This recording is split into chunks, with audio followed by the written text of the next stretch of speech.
Good evening, doctor. Greetings to you. I'm a Hindu. My name is Sandeep, and I've been watching your videos on YouTube since long time. Being a Hindu, I do respect other religions. I do respect Allah, Prophet Muhammad. I started my school in my childhood in a Catholic school, where I was taught about Bible and Christianity and Lord Jesus.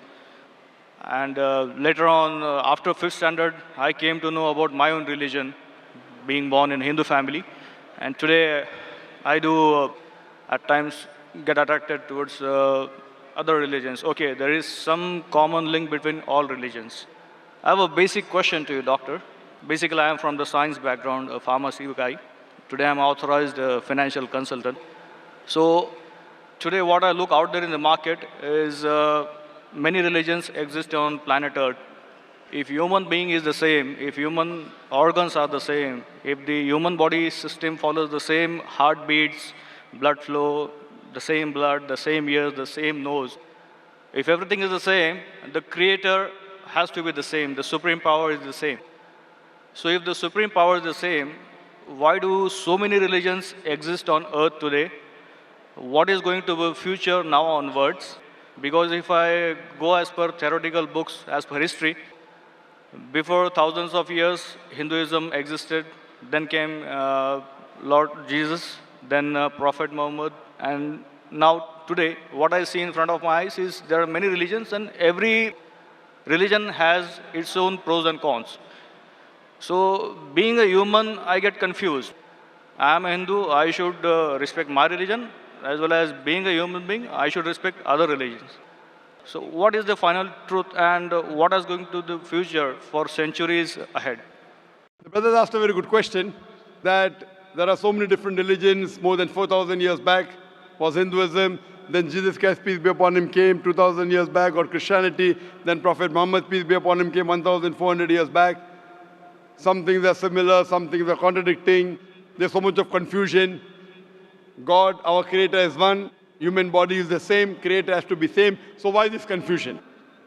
It's a very good question. The reply is given in the Quran in Surah Al-Imran, chapter 3, verse number 19. It says, Inna Dina indallahil Islam. The only religion acceptable in the sight of God is Islam. That is peace acquired by submitting our will to God. Almighty God only gave one religion to the human beings. As I said earlier, Almighty God has only sent one religion. But He has sent many messengers. When He sent messengers who got messages, by the passage of time, the message got changed. Again a new messenger came. He brought a fresh message. Again the people changed it. Again a new messenger came. It happened for many years, down the ages. But all the messengers brought, the basic message was the same. Almighty God, the last and final message was the Quran. Now you will ask me this question, that why did God reveal the Quran 1400 years back? Why didn't He reveal the Quran directly? Reveal the Quran directly? No confusion. You know, my son, he wants to become a doctor. He tells me, Father, Abba, why do you put me into nursery, then junior KG, senior KG, first standard? Why you put me in school? Directly put me into medical college. I said, son, if you want to be a doctor, first you have to go to nursery, pre-primary, primary school, secondary school, medical college, then you'll become a doctor. You can't directly enter a medical college because you won't understand. So Allah subhanahu wa ta'ala, who is our creator, He knows very well that human being would not be able to grasp the complete message of the Quran if it was revealed earlier. 1400 years ago, Almighty God, who is our creator, He knows this time, the time has come where human beings can understand the message. So that's the reason previously He sent messages which were there but not complete because human being could not understand, could not grasp. As the message changed, He sent a new message, a new messenger. That's the reason all the messages that came before the Quran, they were meant for a particular group of people and meant to be followed for a particular time period.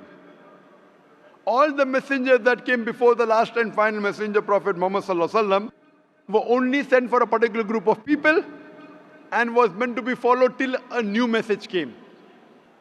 Almighty God, He knew 1400 years ago was the time when human beings can understand the final message of the Quran.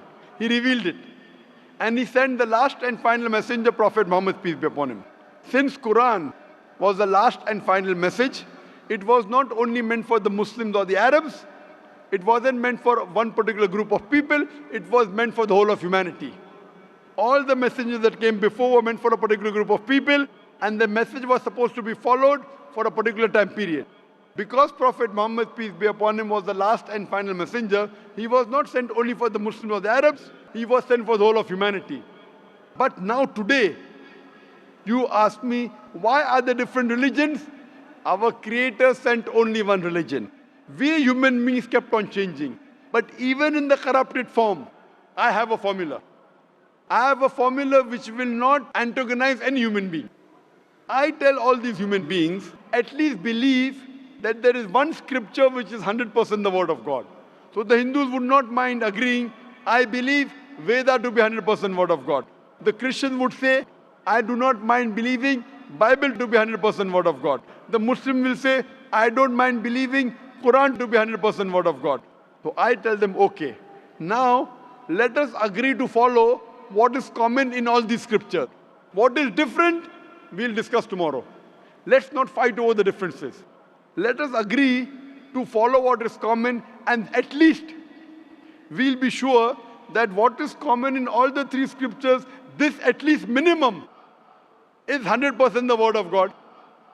What is different may be the word of God, may not be the word of God. That we can discuss tomorrow. Now, when we do a research, and I being a student of comparative religion, I've studied the Vedas, I've studied the Upanishads, Bhagavad Gita, Bible, Old Testament, New Testament, Quran. Now, when I do research, I've come to know that all these scriptures say that there's one God. All the scriptures say that God has got no image, has got no photograph, no painting, no statue, no idol. All the scriptures say that Almighty God does not beget nor is He begotten. All the scriptures say that the last and final messenger to come is Prophet Muhammad, peace be upon him. I have quoted in this session many verses from Hindu scripture that Prophet Muhammad is the last and final messenger. I have quoted from the Bible. I have quoted from the Quran. So at least let us agree to follow what is common. Bible, Vedas, Quran, all three say that you should not have alcohol.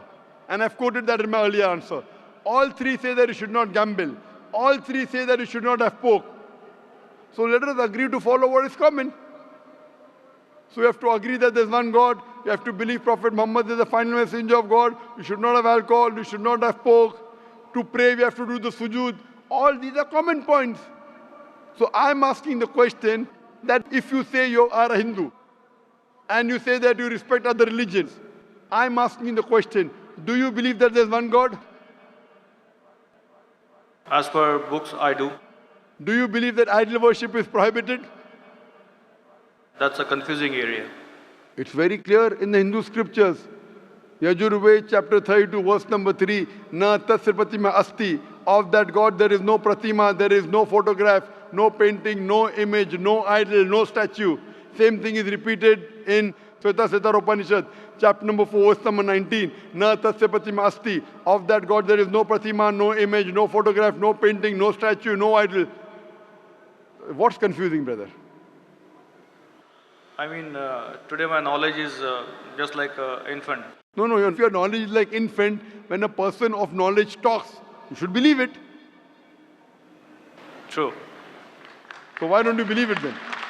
No, as I said, I do respect Prophet Muhammad. I do. No respect. Respecting is one thing, following is the other thing. If you respect a person, you have to follow his guidance.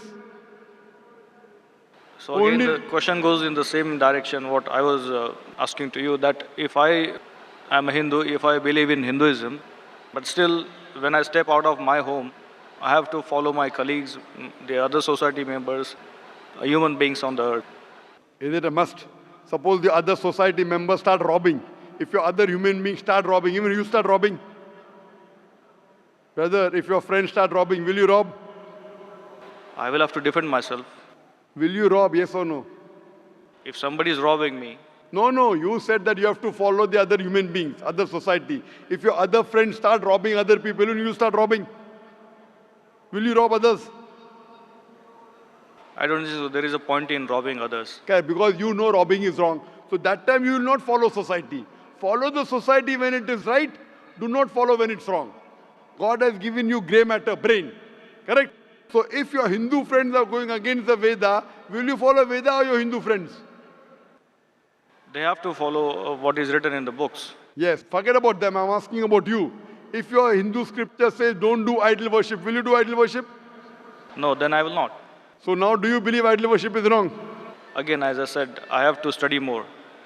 I'm not clear. No, but you study, when you will study? Today or tomorrow? When? Maybe today or tomorrow. Okay, fine. I have quoted so many references from the Hindu scripture about Prophet Muhammad, peace be upon him. Do you believe Prophet Muhammad is the messenger of God?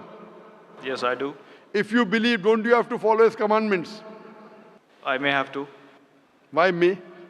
Again, I'm not If you clear. may believe in, then you may. If you do believe in, you do have to follow. It's simple English.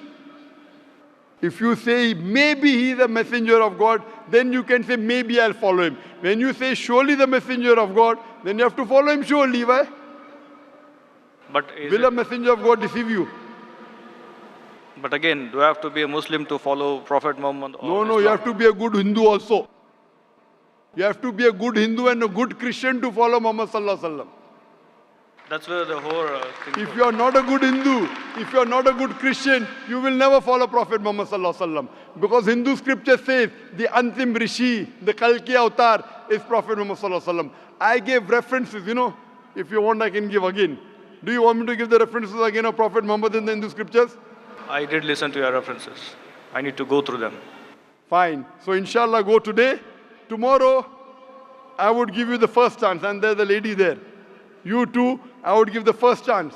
Then I will call you a truthful person. Go today, Google, check on the net. I gave at least 100 references.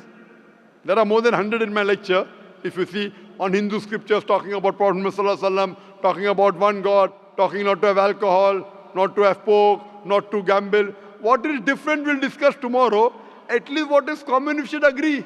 So when you are talking about getting human beings together, I'm giving you a formula which will not offend you. I'm not telling you follow that which is not mentioned in the Hindu scripture. I'm telling you follow what is mentioned in Hindu scripture and the Quran. 100% you will be a good Hindu, good Christian, and even enter into Islam. May not be good Muslim, at least enter, and then your scripture says you have to follow the guidance of the last messenger, you have to follow the Quran. So if you follow the Quran correctly and the sayings of the Prophet Muhammad Sallallahu Alaihi Wasallam, you will be a good Muslim. And I'm waiting that inshallah if we can do it today, tomorrow inshallah we can interact. Thank you very much, doctor.